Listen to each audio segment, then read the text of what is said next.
제가 반주하시는 우리 권사님 들어가시기 전에 이 설교 시간에 우리가 한 가지를 하고 그 다음에 한번 말씀을 듣도록 하겠습니다.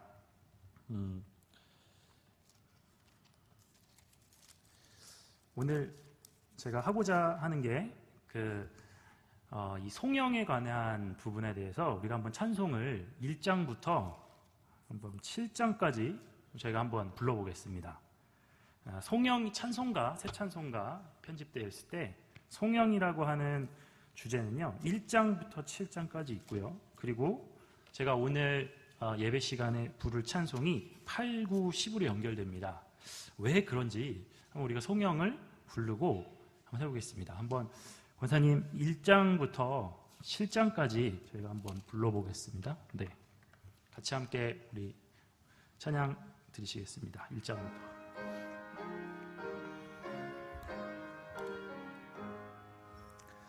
만복의 근원 하나님, 온 백성 찬송 드리고 저 천사여 찬송하세.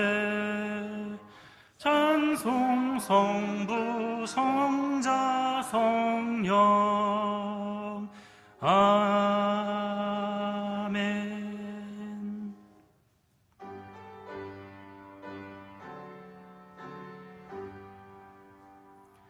찬양 성부 성자 성령 성삼위일체께 영원 무궁하기까지 영광을 돌리세. 영광을 돌리세. 아멘.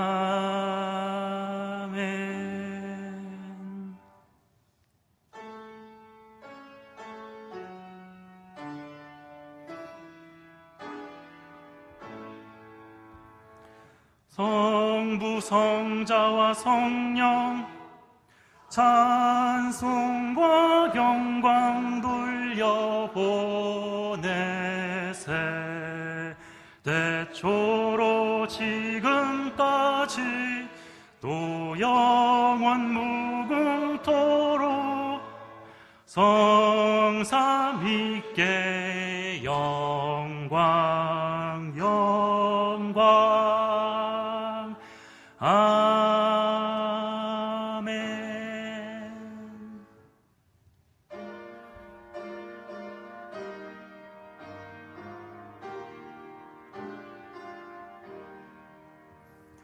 성부 성자와 성령 영원히 영광 받으옵소서. 대초로 지금까지 또 길이 영원 무궁 성삼위께 영광 아멘.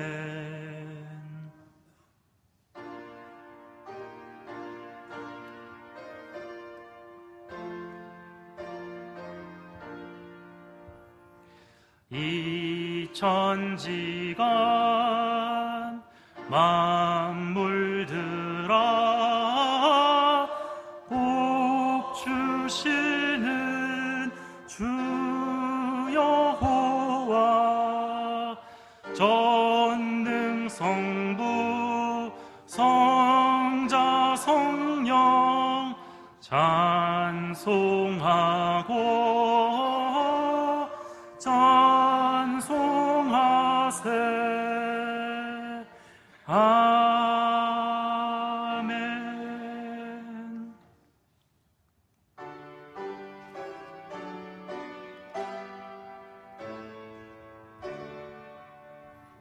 목소리 높여서 주 찬양하여라. 영광과 권세와 존귀와 위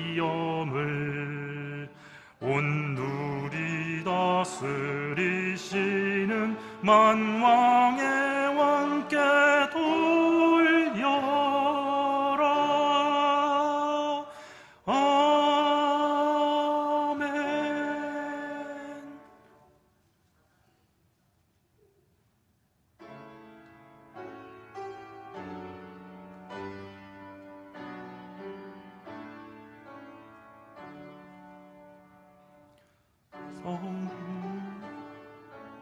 성부 성자 성이에 이 언양 연배드리세. 태초부터 지금까지 영원토록 영광 영광 아멘. 네, 감사합니다, 권사님. 네, 우리가 이렇게 송영을 우리가 함께 찬양을 이렇게 드렸습니다. 어떠십니까? 네, 저는 송영을 7장을 우리가 불렀습니다. 혹시 이 송영 찬송의 공통점이 뭐라고 생각하십니까, 성도님들?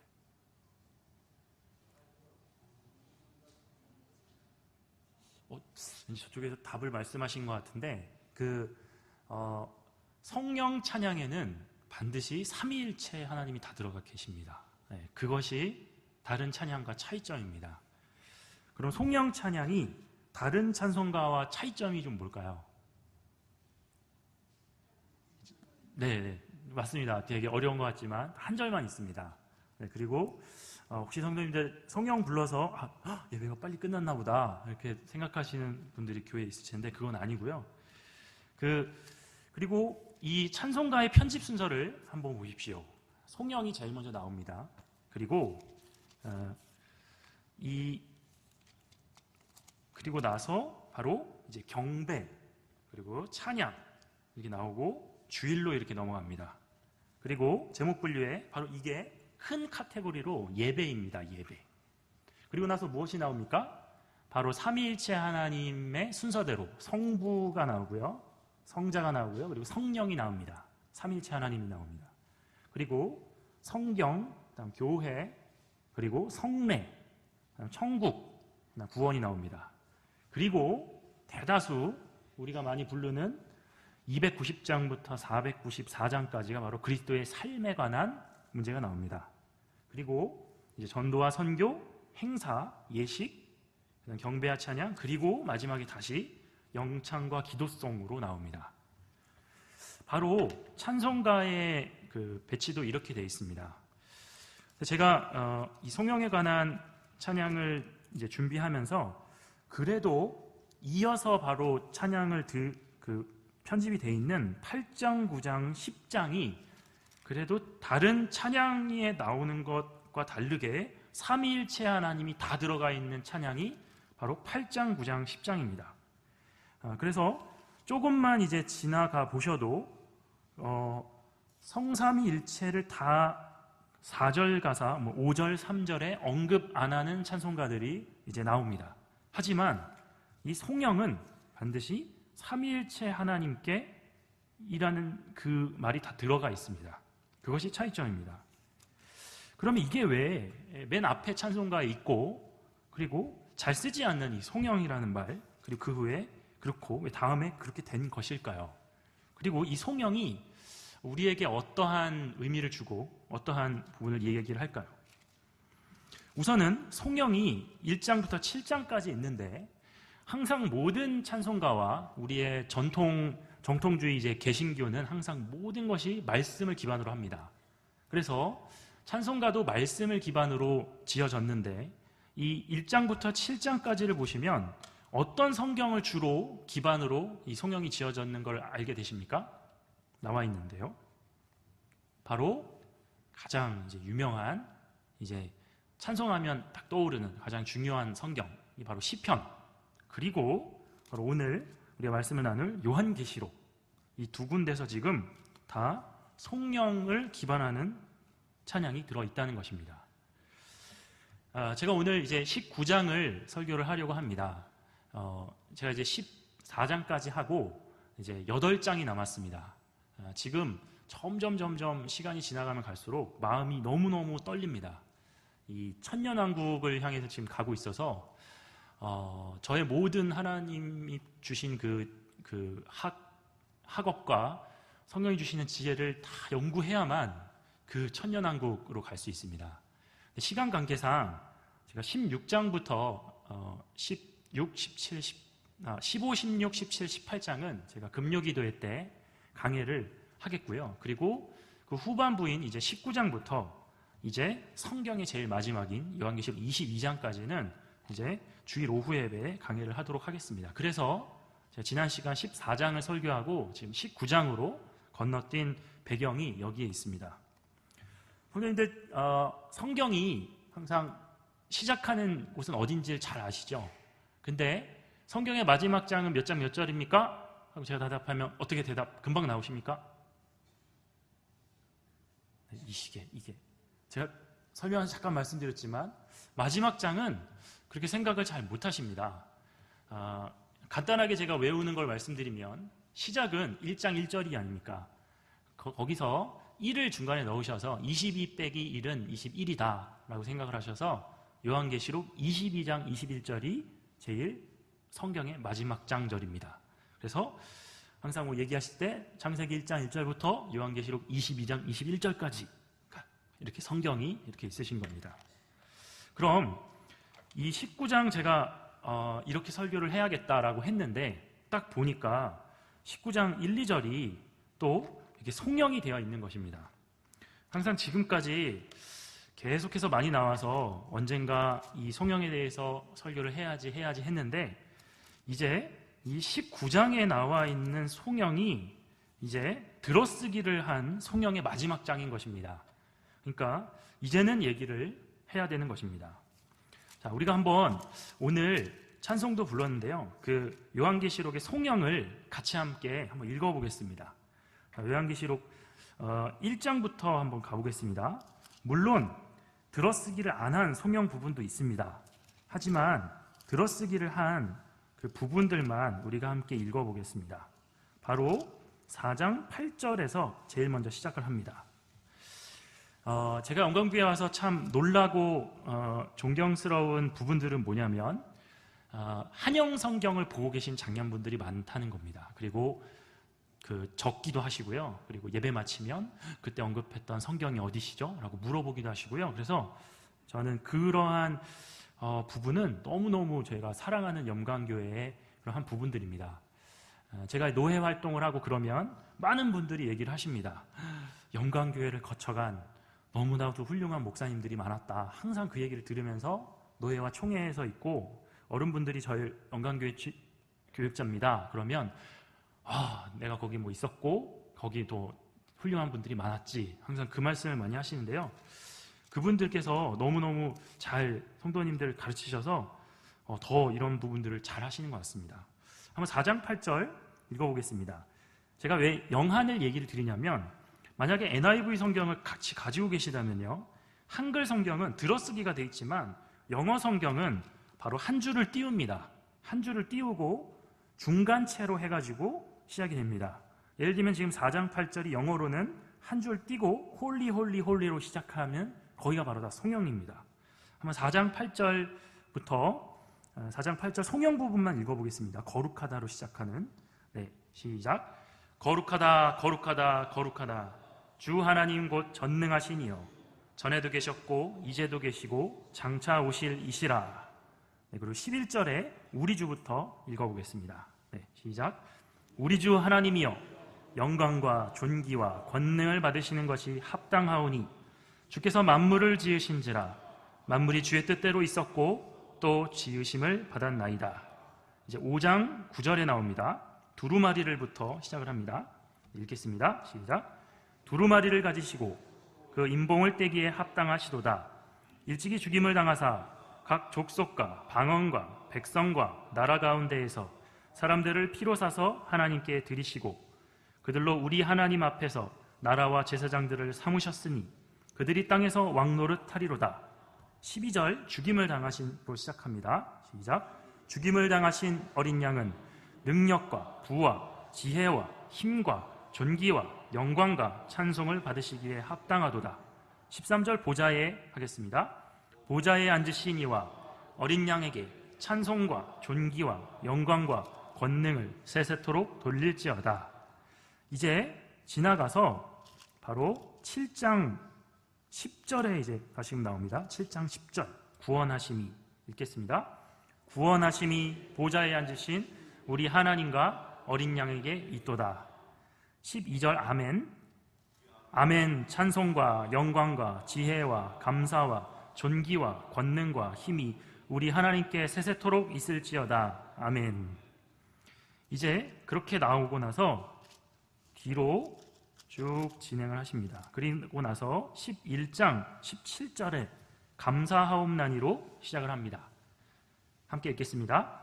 감사하옵나니 옛적에도 계셨고 지금도 계신 주 하나님 곧 전능하시니여 친히 큰 권능을 잡으시고 왕노릇 하시도다. 이방들이 분노하매 주의 진노가 내려 죽은 자를 심판하시며 종선지자들과 성도들과 또 작은 자든지 큰 자든지 주의 이름을 경외하는 자들에게 상 주시며 또 땅을 망하게 하는 자들을 멸망시키실 때로소이다. 이제 지나가서 12장 10절에 이제로 시작합니다. 함께 읽겠습니다. 이제 우리 하나님의 구원과 능력과 나라와 또 그의 그리스도의 권세가 나타났으니 우리 형제들을 참소하던 자 곧 우리 하나님 앞에서 밤낮 참소하던 자가 쫓겨났고 또 우리 형제들이 어린 양의 피와 자기들이 증언하는 말씀으로써 그를 이겼으니 그들은 죽기까지 자기들의 생명을 아끼지 아니하였도다. 그러므로 하늘과 그 가운데에 거하는 자들은 즐거워하라. 그러나 땅과 바다는 화 있을진저 이는 마귀가 자기의 때가 얼마 남지 않은 줄을 알므로 크게 분내어 너희에게 내려갔음이라. 네. 그리고 쭉 이어져서 이제 15장 3절 주 하나님으로 시작합니다. 함께 읽겠습니다. 주 하나님 곧 전능하신 이시여 하시는 일이 크고 놀라우시도다. 만국의 왕이시여 주의 길이 의롭고 참되시도다. 주여 누가 주의 이름을 두려워하지 아니하며 영화롭게 하지 아니하오리이까. 오직 주만 거룩하시니이다. 주의 의로우신 일이 나타났음에 만국이 와서 주께 경배하리이다. 네, 이제 뒤로 가서 그리고 나서 이제 오늘 본문인 19장 1절 할렐루야로 오게 됩니다. 할렐루야, 우리 함께 읽겠습니다. 할렐루야, 구원과 영광과 능력이 우리 하나님께 있도다. 그의 심판은 참되고 의로운지라. 음행으로 땅을 더럽게 한 큰 음녀를 심판하사 자기 종들의 피를 그 음녀의 손에 갚으셨도다. 그리고 5절 하나님의 종들 읽겠습니다. 하나님의 종들 곧 그를 경외하는 너희들아 작은 자나 큰 자나 다 우리 하나님께 찬송하라. 6절 할렐루야부터 옳은 행실이로다까지 읽겠습니다. 할렐루야, 주 우리 하나님 곧 전능하신 이가 통치하시도다. 우리가 즐거워하고 크게 기뻐하며 그에게 영광을 돌리세.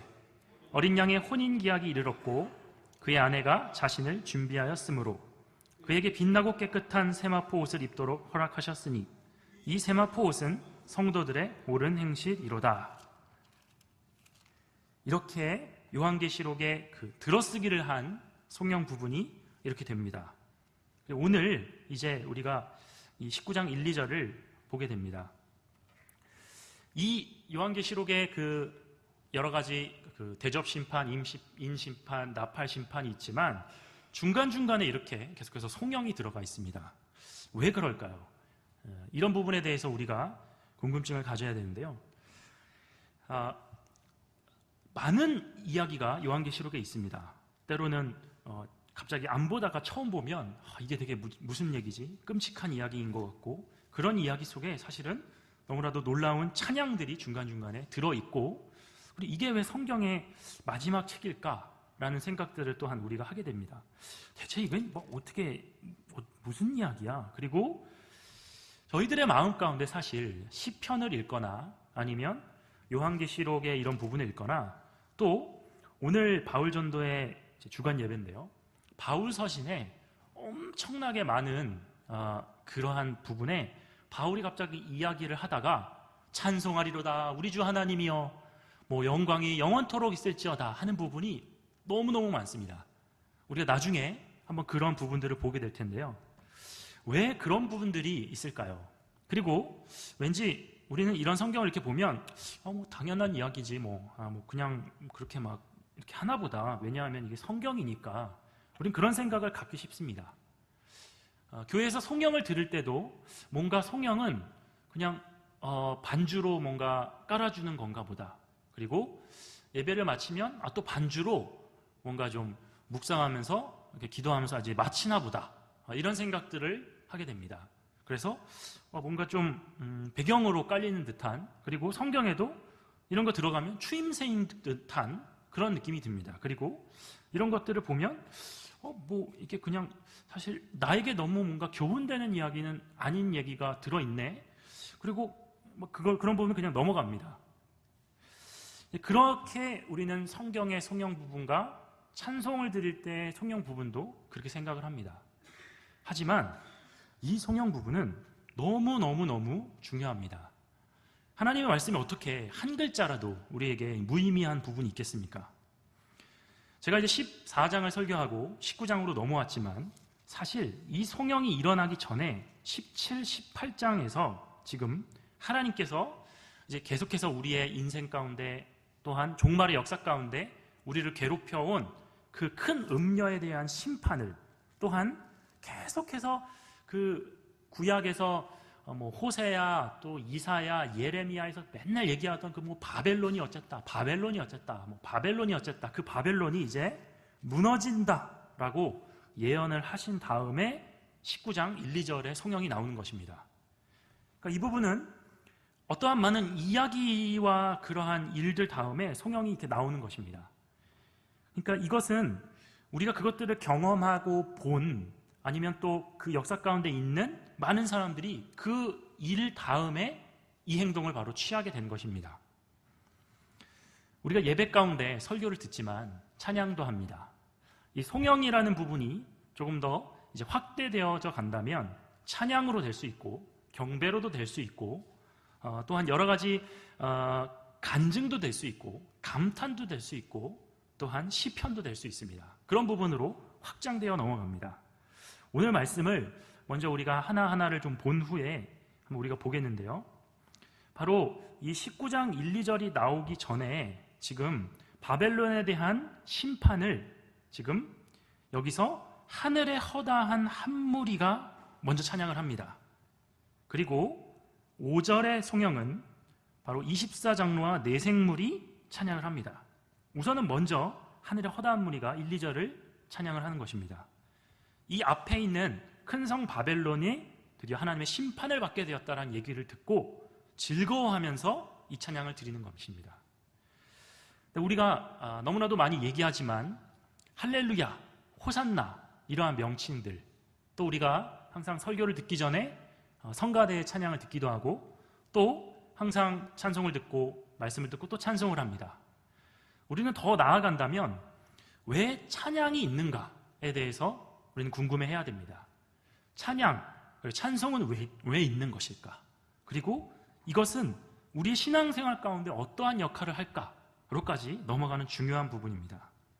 바로 19장 1절의 할렐루야, 이 말은 선생님들 아셨습니까 혹시? 신약 성경에서 유일하게 제일 처음 나오는 말입니다. 그 뒤에 이제 6절의 할렐루야가 나오는데요. 그 전까지 신약 성경에 할렐루야라는 말은 한 번도 나오지 않습니다. 19장 1절에 처음으로 신약 성경에서 할렐루야라는 말이 여기서 등장을 합니다. 물론 구약에서 이제 등장을 했었습니다.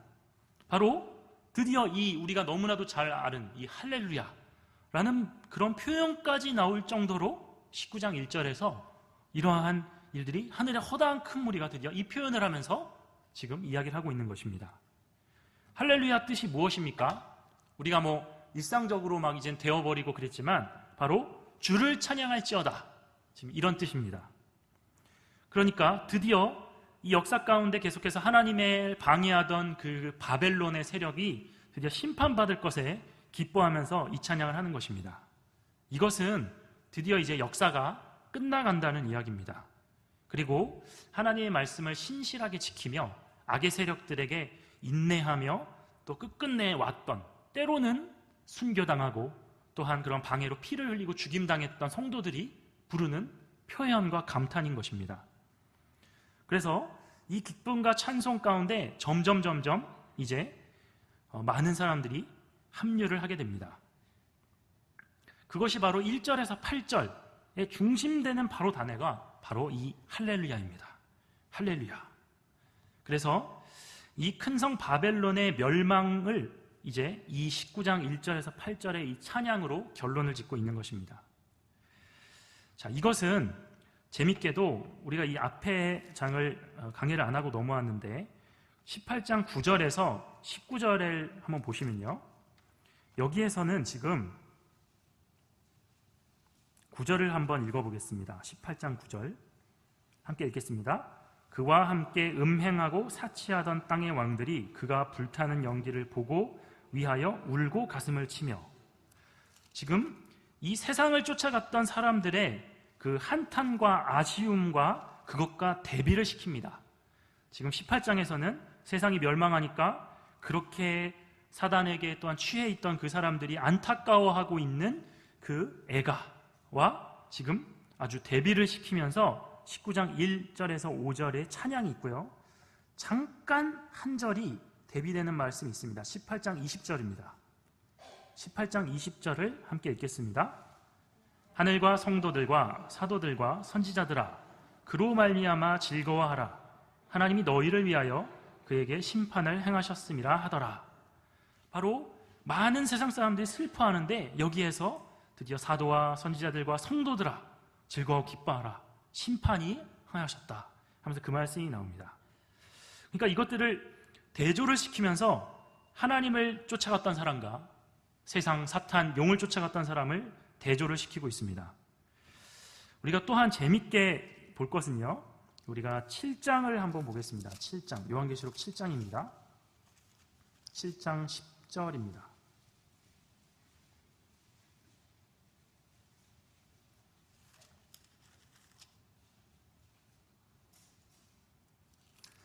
자, 7장 읽지는 않겠습니다. 시간 관계상 7장 10절부터 한번 쭉 한번 봐보십시오. 여기서는 지금 순서가 우리 19장과는 반대적인 모습을 봅니다. 19장은 어떤 큰 동심원이 있습니다. 그래서 이 7장에서는 점점 바깥으로 이렇게 진행이 됩니다. 그래서 장로 중 하나가, 그리고 그 주변에 내생물이 있고요, 그리고 이제 셀 수 없는 큰 무리들이 이제 나와서 찬양을 하면서 점점 동심원 밖으로 나가면서 인원이 늘어납니다. 근데 이 19장은 다시금 처음 시작이 오히려 제일 바깥쪽 원이면서 제일 많은 하늘의 허다한 무리가 먼저 찬양을 하고, 그 다음에 가운데로 들어오면서 24장로와 내생물이 찬양을 하고, 그 다음에 마지막 19장 5절에 가장 중심 핵심부인 하나님의 보좌가 나중에 나옵니다. 그러니까 그 앞에 성경에서는 보좌에서부터 점점 퍼져나가서 셀 수 없는 큰 무리로 나아가는 찬양이었는데, 이 19장은 셀 수 없는 큰 무리의 밖과덤부터 가운데 보좌로 이제 좁혀지면서 찬양을 하고 있습니다. 그러니까 이런 부분들은 가장 핵심에 하나님의 보좌가 있다는 얘기입니다. 그리고 그 하나님의 보좌에 있는 영광 받으실 그 하나님이 계시다는 겁니다. 그리고 이 영광은 점점 퍼져나가서 이제 온 무리들이 하나님을 찬양하는 모습을 보이게 됩니다.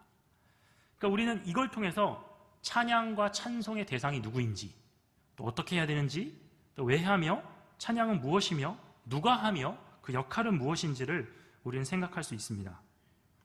바로 여기에 대한 이유가 이제 조금씩 나오는데요, 바로 첫 번째 그 찬송은 바로 그의 심판은 참되고 의로운지라 라고 2절에 얘기를 하고 있습니다. 그리고 이제 두 번째 찬송은 3절에 심판의 결과를 축하하는 후렴구가 묻혀지고요, 그렇게 해서 이제 찬양이 진행됩니다. 이 1절에 2일 후에라는 말은 17장, 18장에 이제 바벨론이 멸망한 후에를 말하는 이야기입니다. 그러니까 그것을 통해서 큰 음성, 하늘의 허다한 무리가 이 찬양을 듣고 허다한 무리가 나타나는 그러한 모습을 보입니다.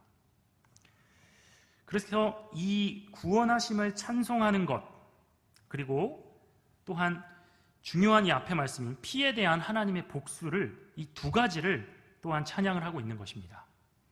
하나님의 구원하심을 찬양하고요, 그리고 그 피에 대한 하나님의 복수를 찬양을 합니다. 이후에 우리가 계속해서 얘기를 나갈 수 있지만 제가 중요한 부분에 대한 것을 좀 핵심적으로 우선 보고 한번 얘기를 좀 해보도록 하겠습니다. 파워포인트를 좀 부탁을 드리겠습니다.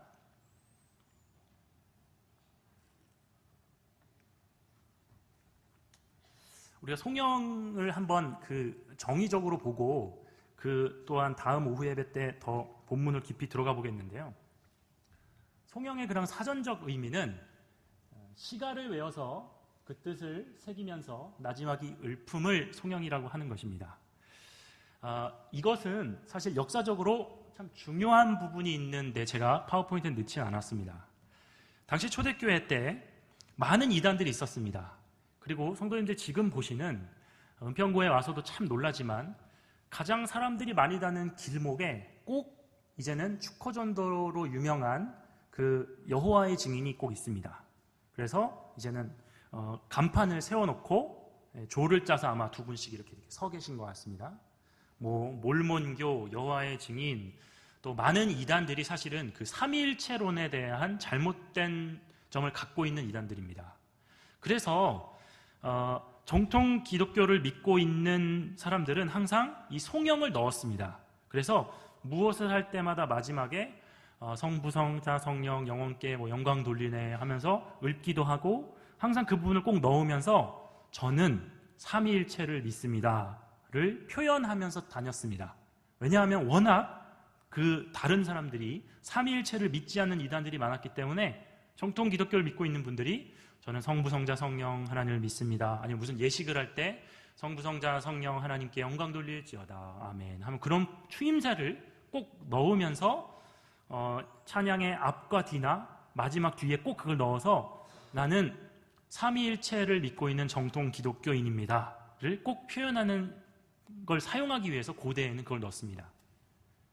예전적인 의미로는 제가 말씀드린 것처럼 이런 예배의 시작과 마지막에 반드시 들어가는 기도 형식의 송가였습니다. 이걸 이제 신학적으로 우리가 볼 텐데요. 영어로는 독솔로지라고 합니다. 송영을. 이거는 헬라어 독사와 로고스를 합친 말입니다. 독사는 영광이란 뜻이고요. 로고스는 말씀이란 뜻입니다. 그러니까 신학적인 의미는 바로 영광에 대한 말씀이라는 뜻입니다. 그러니까 찬양은 하나님의 영광에 대해 말하는 것입니다. 우리가 찬양, 환신 예배 때 많은 분들이 와서 막 자기 사담하고 막 이렇게 얘기하시지만 사실은 성경에 다 나와 있습니다. 찬양은 하나님의 영광에 대해서 내가 말하는 것입니다. 거기에 곡을 붙이는 것을 찬송이라고 하고 내가 하나님 찬양합니다 라고 하는 것은 영광에 대해서 내가 높여드리는 그런 말입니다. 다음 파워포인트를 부탁드립니다. 제가 혹시 시간이 모자랄까봐 먼저 이 부분들을 말씀을 드리고 진행을 해보겠습니다. 지금 이제 마이클 호튼이라는 저자는 기독교 신앙의 핵심을 간단하게 이렇게 정의를 합니다. 제가 이 19장 1, 2절을 하면서 송영에 관심을 갖고 송영에 대한 모든 자료들을 알아보면서 너무너무 큰 은혜와 그런 많은 은혜들을 받았습니다. 기독교 신앙이 뭐냐라는 거에 대해서 우리가 얘기할 때 4D라고 말할 수 있습니다. 성도님들 혹시 20년 전에 유명했던 책은 바로 기독교의 핵심 진리, 바로 존 스토트의 책이었었습니다. 그리고 최근에 이제 그것과 이제 베이직 크리스천리티라는 제목으로 출판됐고요. 지금 이 기독교 신앙의 핵심의 원 제목은 코어 크리스천리티입니다. 마이클 호튼 웨스트민스터 교수가 썼는데 간단하게 4D로 얘기합니다. 첫 번째, 드라마입니다. 바로 성경의 이러한 구속사적 이야기입니다. 하나님 나라, 또 지금 소그룹 성경 공부하시는 언약, 바로 그것이 바로 이러한 성경의 드라마입니다. 그리고 나서 두 번째 D인 독트린으로 넘어갑니다. 바로 근데 이 이야기는 무언가 우리에게 핵심을 줍니다. 그것을 모아놓은 것이 바로 교리입니다. 그리고 오늘 우리가 하는 세 번째 D인 독솔로지가 나옵니다. 바로 성령이 또한 기독교 신앙의 핵심이라는 것입니다. 그리고 마지막 D로 바로 discipleship, 바로 제자됨으로 넘어가는 것입니다. 그러니까 이 일련의 흐름들은 무엇이냐면 우리가 이 성경을 대합니다. 그리고 오늘도 너무 설교를 준비하면서 너무너무 놀란 점은 목사님께서 본문을 로마서 12장 3절부터로 잡으셨는데요. 바로 그래서 이 삶으로 넘어가는 부분에 대해서 이야기를 하셨습니다. 그리고 오늘 또한 너무너무 놀라운 점은 대표 기도하신 우리 집사님께서 그 이야기 가운데 창조주 하나님 또 교리와 삶에 대해서 이야기를 하셨습니다. 바로 이 성경이 있고 우리가 믿는 것이 있는데 그럼 이것은 바로 마지막 D인 나의 삶과 무슨 연관을 갖고 있느냐. 그래서 지금 현대 기독교의 문제가 믿음과 삶을 분리시키는 것입니다. 믿음 따로, 삶 따로. 이거의 문제는 어디서 나타나느냐에 대한 이야기입니다. 그렇다면 이 부분을 핵심적으로 우리가 본다면 뭔가 여기서 연결고리가 잘못됐다는 거죠. 성경에 이야기가 있는데 근데 왜 제자됨으로 넘어가지 못하느냐인 것입니다. 제가 생각하기에는 물론 모든 부분에 잘못되어 있지만 첫 번째, 두 번째, 세 번째 그 부분에 대한 부분이 잘못됐다고 생각을 합니다. 교회에서 성경을 잘 가르치지 않습니다. 네. 자, 두 번째, 교리는 더더욱 가르치지 않습니다. 그리고 세 번째인 송영의 부분에 대해서 성경과 교리를 바탕으로 한 송영이 이루어지지가 않습니다. 그냥 자기가 그게 좋아서 그냥 부르는 겁니다. 이제 그러한 그 음정이나 가락, 박자, 그 또 여러 가지 그러한 것이 좋아서 그냥 부르는 겁니다. 아니면 송영을 하면서 내 마음이 좀 좋아지는 것 같고 교제도 하고 근데 순서에는 있고 그러니까 그렇게 하는 겁니다. 설교는 지루합니다. 재미없습니다. 교리는 따분합니다. 그걸 보고 싶지 않습니다. 그러한 모든 것들이 제자됨으로 이루어지지가 않는 것입니다. 근데 그거에 대한 놀라운 전개 과정이 로마서 전체에 있습니다. 로마서의 앞부분은 쭉 하나님의 역사를 이야기합니다. 그리고 나서 중요한 교리들 계속 이야기합니다. 그것이 바로 11장까지입니다. 그리고 나서 오늘 목사님이 얘기하신 12장 1절부터 삶에 대한 얘기가 나오는데요. 그런데 여기에 송영이 있을까요? 없을까요? 네, 있습니다. 우리 한번 찾아볼까요? 로마서 11장 마지막 절을 한번 가보겠습니다.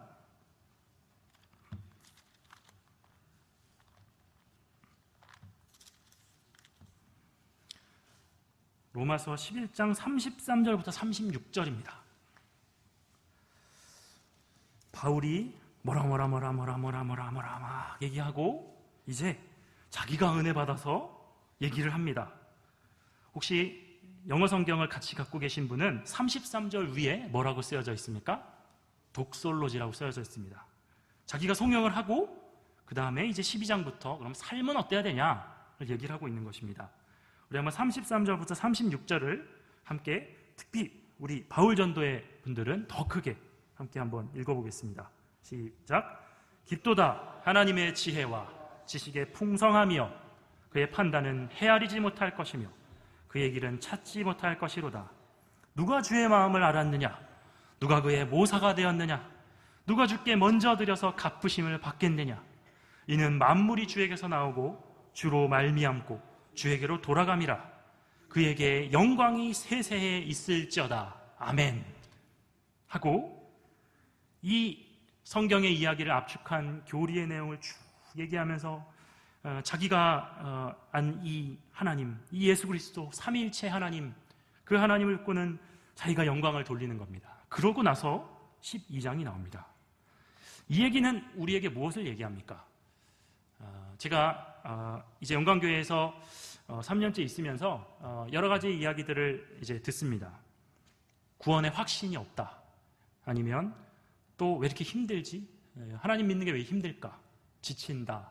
또 수많은 이야기를 듣습니다. 거기에 대해서 우리는 그냥 단편적으로 사실 이야기합니다. 하나님의 은혜를 생각해봐. 그리고 더 힘을 내세요. 헌신하세요. 하나님 위로하십니다. 뭐 여러 가지 얘기들을 많이 합니다. 그렇지만 좋습니다. 그것도 좋습니다. 그런데 왜 그럴까? 열심히 하는데 왜 여러 가지 것들이 나오지 않을까?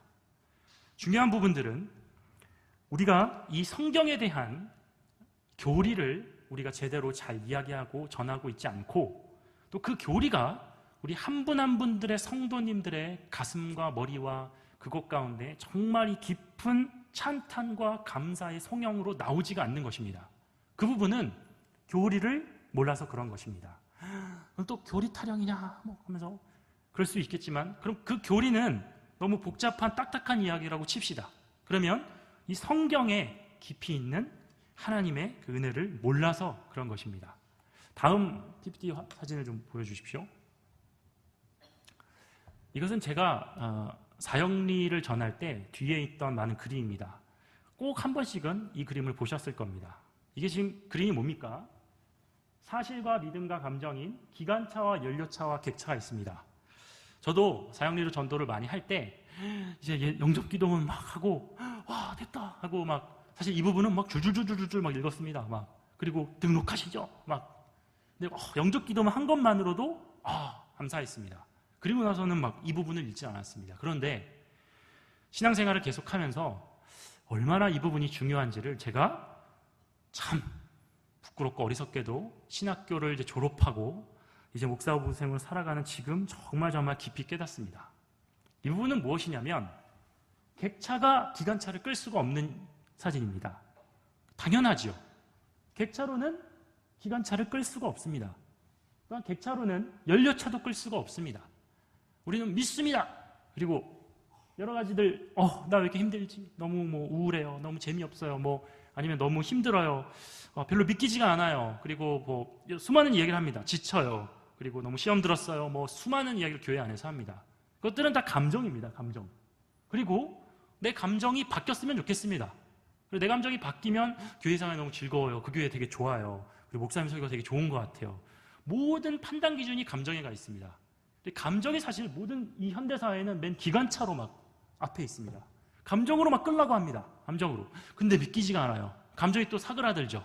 그러면 다시 뜨겁게 기도해야 될 것 같고, 다시 찬양하고, 막 기도를 열심히 하세요. 뭐 여러 가지. 그러면 내 감정이 또 이렇게 올라오고 그러면, 뭔가 뜨거워지는데? 그러면, 은혜 받았나 봐. 좋아. 뭐 여러 가지 수많은 생각을 합니다. 그래서 항상, 많은 그냥 교회만 성장시키려고 하는 교회들은 어떻게든 성도들의 감정만 고치시킵니다. 그런 부분에 드럼, 뭐 영상, 아니면 교회의 여러 시스템, 카페, 좋은 학교, 좋은 지적인 세미나, 또 수많은 여러 관현악단, 수많은 것들로 분위기도 좋게 하고 감정도 좋게 하면서 뭔가 사람이 오늘 예배 드리고 왔더니 기분도 좋아지고 정말 예배 드린 것 같아. 우리 교회 너무 좋아. 사람도 크고 찬양도 크고 목사님 말씀도 아주 탁탁탁탁 그 얘기하면 딱 화면 딱 넘어가고 음향 시설도 좋고 좋아 하면서 은혜 받고 온 것처럼 얘기합니다. 하지만 그런 것들이 없어지면 또 감정이 사그라듭니다. 그러면 여긴 예배가 좀 별로네. 뭐 여기는 좀 말씀이 별론데 은혜가 안 돼. 뭐 수많은 얘기들로 얘기를 합니다. 그리고 별로 이제 뭐 교회 좀 한번 안 나가봐야지 하면서 여러 가지를 합니다. 중요한 것은 하나님의 성경을 사실로 받아들이는 것을 기반으로 합니다. 이것이 우리의 신앙을 이끕니다. 그리고 믿음도 이 역사적 사실과 진리 가운데 기반한 믿음이어야 합니다. 믿으라고 하니까 내가 내 의지를 들여가지고 열심히 믿으면 뭐가 되나 보다. 믿는다라고 말하자. 다들 아멘 하는데 나만 아멘 안 하면 이상한 것 같고, 아멘 믿습니다.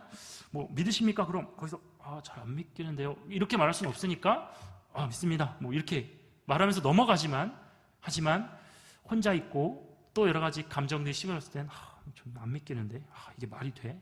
수많은 이런 생각으로 우리의 신앙들을 봅니다.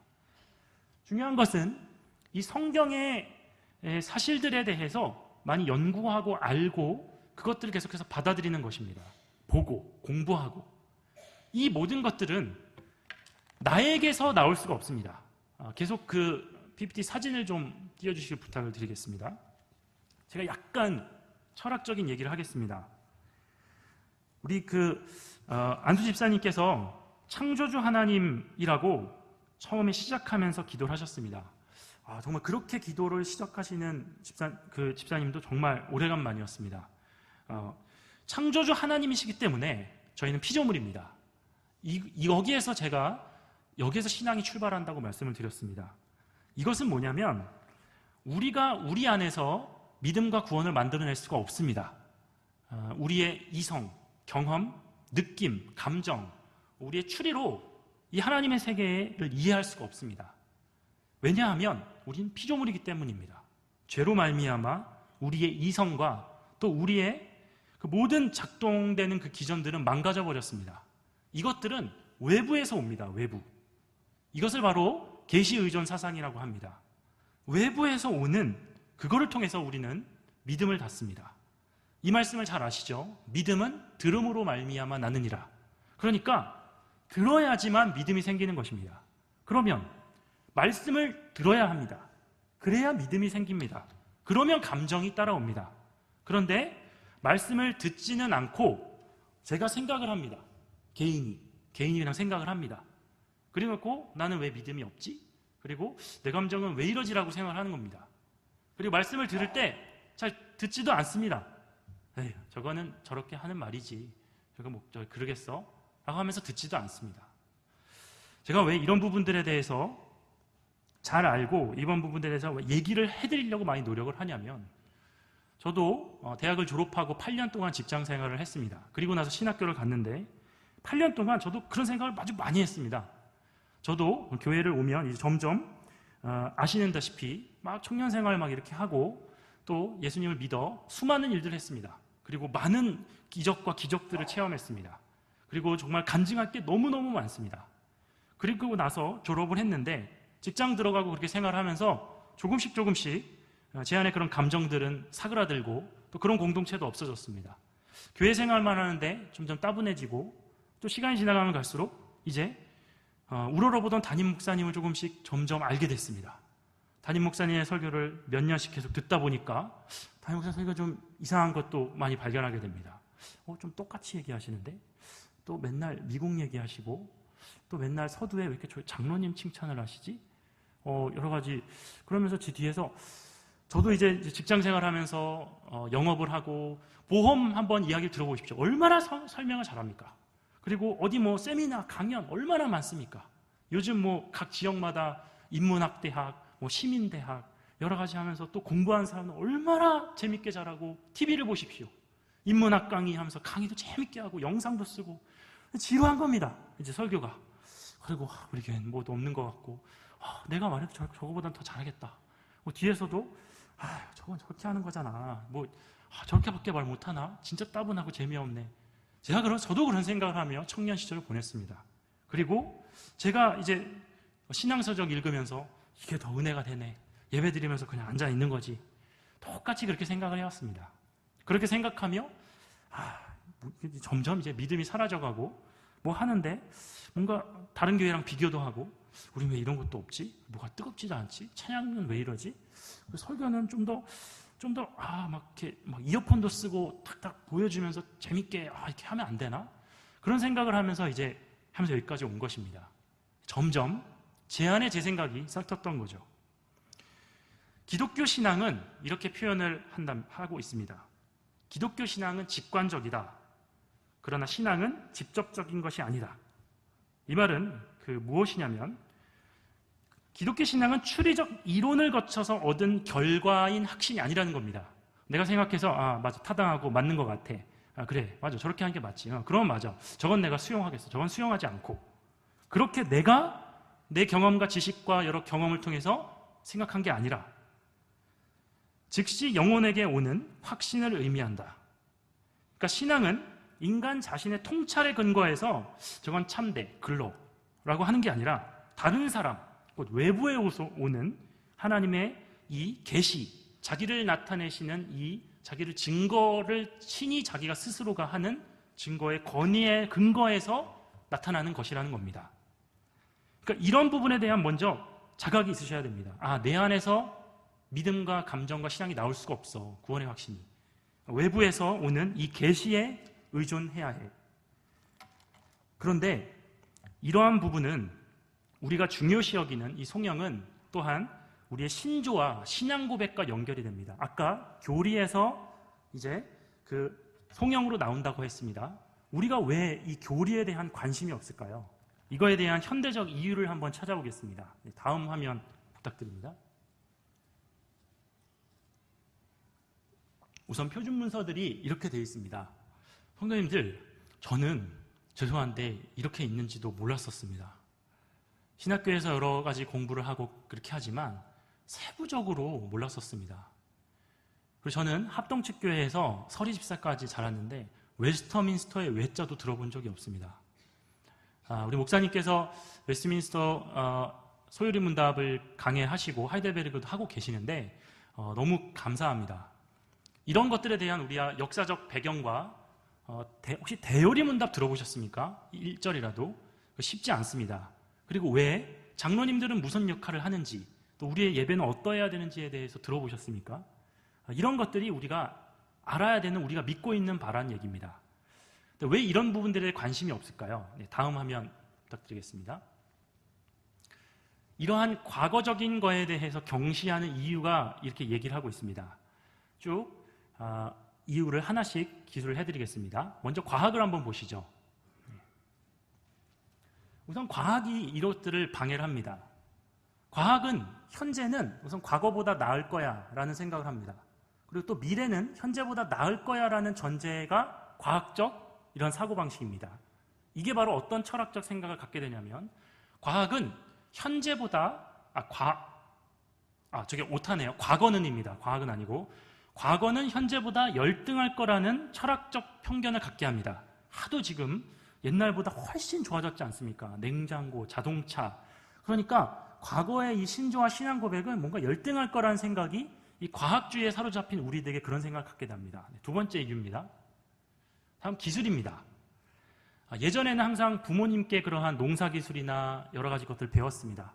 지금은 스마트폰의 기술을 누구에게 물어보십니까? 자녀에게 물어보는 시대입니다.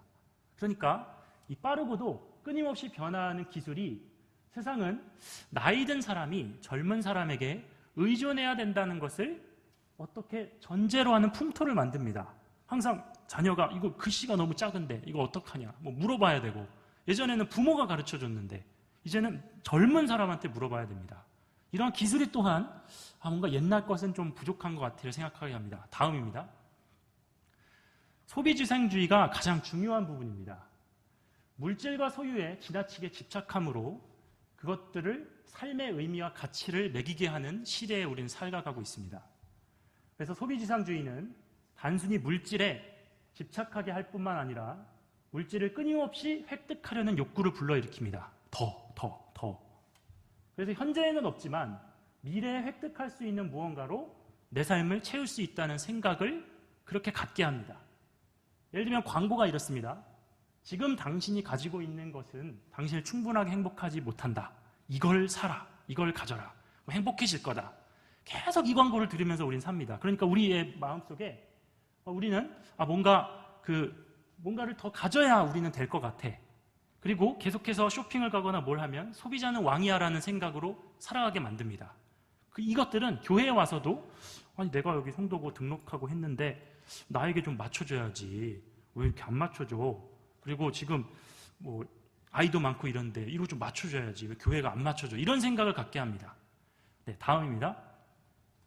또 인간 본성의 상실이 있습니다. 한 시공간의 사람들과 다른 시공간의 사람들을 연결하는 인간의 본성이나 또는 본질에 대한 이해가 간과되거나 무시되는 현상입니다. 이게 뭐냐면 다른 사람에 있는 사람은 상관없어.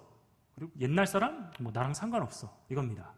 그러니까 당신 자신이 운명의 주인이고 당신 자신이 소비하는 것들이 당신을 만들며 소비를 통해 당신이 원하는 모습의 사람이 될 수 있다면 다른 시공간의 이웃들은 당신과 무슨 상관이냐를 만들어버립니다. 그래서 나랑 상관없잖아? 이렇게 만들어버립니다. 그래서 과거에 그게 나랑 상관없는데 이게 뭔 상관? 내가 지금 힘들고 어려워 죽겠는데 뭔 상관이야? 이렇게 만듭니다. 다음입니다. 또 언어의 문제점입니다. 언어를 좋아하지 않고 언어를 반대하며 또 언어적인 걸 별로 싫어합니다. 요즘은 별로 뭐 문학소년 이런 얘기 별로 없어요. 하지만 예전에 우리 성도님들 어린 시절 다 문학소년, 문학소녀시지 않았습니까? 이제는 그렇게 책도 안 봅니다. 그래서 언어가 더 이상 믿을 만한 권위가 아닙니다. 또한 타당한 권위를 가지지 않는다고 생각합니다. 뭔가 해서 좀 무슨 프린트 나눠주고 교리를 배우자. 그러면 그게 무슨 교리야 하면서 좀 나를 즐겁게 하고 위로해주고 그러지. 언어를 별로 안 좋아합니다. 요즘 아이들은 더 그렇습니다. 영상을 좋아하죠. 다음 화면 부탁드립니다. 또 신비주의가 있습니다. 감정적인 정서나 반응이 이게 진리지 문자로 된 옛날 그게 진리가 아닙니다. 내 마음이 좋으면 그게 진리입니다. 그리고 마음에 드는데 내가 좋아. 이게 진리입니다. 진리는 신비적이고 경험으로 아는 것이지 일반적인 기준으로 판단할 수 있는 게 아니라고 생각을 합니다. 그래서 기준이 아니라 내가 경험해서 체험하면 그게 진리가 돼버립니다. 근데 체험하지 못했어? 그럼 과학적이지도 않아. 그리고 이건 뭔가 뭐 신비한 게 아니잖아. 내가 경험을 한 확증이 있어야지. 그런 생각이 드는 겁니다. 그래서 설교를 상대화시켜버립니다. 앉아서 아무 말도 못하고 듣고 있어야 돼? 오히려 카톨릭의 분위기 좋은 초, 향, 아니면 좀 더 지적인 곳에서는 설교보다 나눠져서 서로 토론을 하는 시간, 설교를 대체하면 어떻겠어? 또한 설교 시간에 두 패널이 나와서 토론을 합니다. 그런 걸 통해서 아주 지적인 대화고 좋은데 설교보다 저런 게 더 좋아져 버리는 겁니다. 그래서 자유주의 신학에서 이걸 교리를 이렇게 표현합니다. 교리는 하나님의 속성에 대한 진술이 아니라 종교적 감정에 대한 표현이다 라고 자유주의 신학이 얘기하는 겁니다. 슐라이어마어 독일 신학, 자유주의 신학 얘기하지만 사실 이게 얼마나 우리 안에 들어와 있는지 모릅니다. 성령, 삼위일체 하나님을 찬송하는 찬송을 우리가 많이 부릅니까? 그거보다 박자 좋고 내가 좋아하는 그게 기준입니다. 내가 좋아하는 찬송이고 또 뭔가 나를 좀 위로하는 게 내가 좋아하는 찬송이지 삼위일체 잘 안 부릅니다. 근데 그러면서 복음성가는 더 뭐라고 합니다. 복음성가를 좀 불러봐. 오히려 본인도 사실은 이러한 게 좋으면서 삼위일체 복잡해. 그러면서 오히려 더 추구하는 거죠. 그래서 이게 내 감정을 뭔가 하는 그게 진리가 돼버리는 겁니다. 교리가 내 마음을 뜨겁게 하는데 진리야. 마음에 들어. 뭔가 감동이 왔어. 이해가 됐어. 진리야. 이런 게 바로 우리 시대 가운데 있는 자유주의라는 겁니다. 그래서 복음주의적 신비주의가 또 우리 안에 가득히 있습니다. 예를 들면 이런 것입니다. 주의 이끄심, 주의 인도하심, 주님이 이렇게 말씀하셨어, 주님이 이렇게 인도하셨어. 이거에 대한 근거가 성경 공부 모임에서 성경의 문맥과 상관없습니다. 지금 요한계시록 19장 1, 2절의 문맥과 상관없이 그냥 우리 이걸 읽고 본문이 나에게 어떤 의미를 줬는지 한번 나눠볼까요? 하고 소그룹 모임이 혹시 이렇게 되신다면 잘못하고 계신 겁니다. 이 본문은 그냥 나에게 이런 느낌을 줬어요. 이렇게 좋았고 이건 나는 이렇게 생각이 됐어요. 하고 그 원 의미가 아니라 내가 느끼는 게 그냥 진리가 되어버린 겁니다. 목회자들은 어떻습니까? 성경에서 성경 본문 갖다 놓고 본문의 말씀대로 얘기하는 게 아니라 그냥 막 자기 사담, 자기 이야기, 자기 느낌, 자기 있었던 일 막 얘기하고 전혀 성경하고 상관없습니다. 성도님들은 얘기 들어줘. 제발 성경을 말해줘. 성경을. 너 얘기 들으러 온 게 아니라 이런 얘기를 하는 것입니다. 다음 실용주의가 또 있습니다. 유용성에서 진리를 찾습니다. 이 믿음의 내용보다 저 설교가 그래서 나한테 무슨 유익을 주지? 이게 이제 기준이 됩니다. 그래서 나한테 뭔가 은혜 주면 좋은 말씀, 그리고 내가 지금 고민이 있었는데 그 고민을 해결해 주네. 그러면 좋은 말씀이네. 삼위일체 그런 것들은 별로 안 좋아하는 것입니다. 그래서 기독교란 순전히 당신을 위해 오늘 여기에서 뭔가 해줘야지만 그거는 나에게 효과 있는 종교야 라고 이야기를 하는 것입니다. 그래서 이제는 많은 교회가 건강, 다이어트와 성경, 암 치료와 개혁주의, 아니면 우리 하나님의 사람들이 돈을 잘 사용하는 법, 아니면 또 가정교육과 성경, 아니면 우리 자아의 그런 심리치료와 성경, 아니면 우리 가정 올바로 세우는 성경, 여러 가지 뭔가 나에게 혜택을 안 주면 오히려 이거 말고 뭔가 광고판에 삼위일체에 대해서 오늘 배웁니다. 성육신에 대한 강의가 있습니다. 아니면 하나님 나라에 대한 강의가 있습니다. 그러면 어떤 거를 선택하겠느냐는 말이에요. 정말 하나님의 말씀과 교리를 배우러 가겠습니까? 아니면 나에게 유익을 주는 그쪽으로 가시겠습니까? 이 시대가 이렇다는 얘기입니다. 다음, 반권위주의가 있습니다. 전통적 형태의 외적 권위에 대한 불신이 가득합니다. 저 뭔가 또 꿍꿍이가 있는 거 아니야? 또 우리를 어떻게 하려는 거 아니야? 오직 나 자신 외에는 어떤 다른 권위도 인정하지 않습니다. 최종적인 권위는 뭔가 외적인 공신력 있는 권위나 기관이나 지식체계에서 오는 게 아니라 내 마음이 그걸 결정하는 최종 권위입니다. 아무리 그렇게 결정해도 난 마음에 안 들어, 난 싫어 하면은 그게 권위가 돼버리는 시대입니다. 다음, 배척에 대한 두려움입니다. 뭔가 이거를 쫓아가면, 교리를 쫓아가면 또 그냥 독선적이 될까봐 그걸 싫어하는 겁니다. 다 연합하고 하나 되고 좋게 잘 지내야지. 이걸 믿어서 뭐는 잘못됐다, 뭐는 잘못됐다, 또 왜 갈라. 그러니까 맨날 싸우고 분열되고 그런 거지. 라고 하면서 뭔가 그게 안 좋은 걸로 얘기합니다. 바로 그런 게 바로 WCC를 만들어내는 자유주의 신학의 바탕을 둔 그런 것들이 우리 안에 가득히 들어와 있습니다. 시간이 많이 지났는데요. PPT는 다 끝났습니다. 그러니까 오늘 성령에 대한 이 개관과 우리를 이걸 성령과 또한 이 교리에 대한 것과 과거에 대한 이것들에 관심을 갖지 못하게 하는 그런 부분에 대해서 우리가 보았습니다. 우리가 다시금 이런 부분을 회복해야겠습니다. 먼저 성경에 대한 교리, 그 교리가 정말 우리에게 어떤 의미를 주는지 그것을 잘 배워서 우리 안에 찬양이 나오고 정말 하나님 우리의 주님이시구나, 예수는 우리의 주님이시구나, 나를 정말 구원하신 분이시구나, 그 감격과 은혜 가운데 나오는 그 찬양, 그리고 날 때 그리스도의 삶이 있습니다. 제가 이승구 교수님께 여쭤본 적이 있습니다.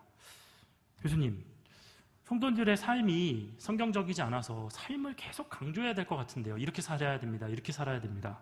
근데 교수님 계속 얘기하십니다. 올바른 진리와 믿음을 전하면 그렇게 살아가게 됩니다. 아니, 그거는 별거 그거 아니고 계속 어떻게 살아야 되는지 잘 얘기해야 될 것 같은데요. 뭐 헌금, 삶, 기도, 뭐 여러 가지. 그게 아니라 올바르게 교리와 성경을 가르치면 살아가게 됩니다. 그래서 성경으로부터 나오는 삶, 교리로부터 나오는 삶, 교리와 믿음과 삶 위에 분리가 되어 있냐고요? 교리와 믿음을 잘 모르고 잘 전하지 못하니까 삶으로 나오지 않는 것입니다. 진정으로 전하게 되면 바울과 같이, 요한과 같이 많은 사람들처럼 오 하나님 하고 무릎 꿇고 저는 죄인입니다, 저를 용서해 주십시오, 하나님만이 영광의 주님이십니다 라고 고백하게 되고 그 하나님을 높이게 됩니다. 저희가 피조물 된 우리로서 저희를 내려놓고 이 시대가 이렇게 만드는 것들을 잘 분별해서 다시금 하나님의 말씀으로 돌아가는 영광교회 성도님들이 되시기를 축원드립니다. 기도하겠습니다. 하나님 아버지, 우리 성도님들이 이 시대에 하나님의 말씀과 또 우리 장로교회 또 개혁주의 우리 이 교회에 가장 귀한 표준 문서들에 대한 관심들을 다시금 갖게 도와주시옵소서. 그리하여서 성경이 무엇을 말하고 하나님이 누구시고 성자 예수님이 누구시며 성령 하나님이 누구신지, 그리고 그분은 정말로 말씀에 나와 있는 대로 어떤 분이신지 제대로 알고 공부하며 또한 그의 교리를 정말 내 안에 또 나를 위한 교리이며 나를 위한 하나님 말씀이니 그것들을 깊이 깨달아 찬양하며 영광 돌리며 그렇게 살아가며, 그래서 제자로 기꺼이 살고 싶은 마음이 들게끔, 그리하여서 하나님을 위해 기꺼이 나의 몸과 마음을 드려도 아깝지 않을 그 영광 가운데 우리가 그걸 깨달을 수 있도록 인도하여 주시고 도와주시옵소서. 감사합니다. 예수님 이름으로 기도합니다. 아멘.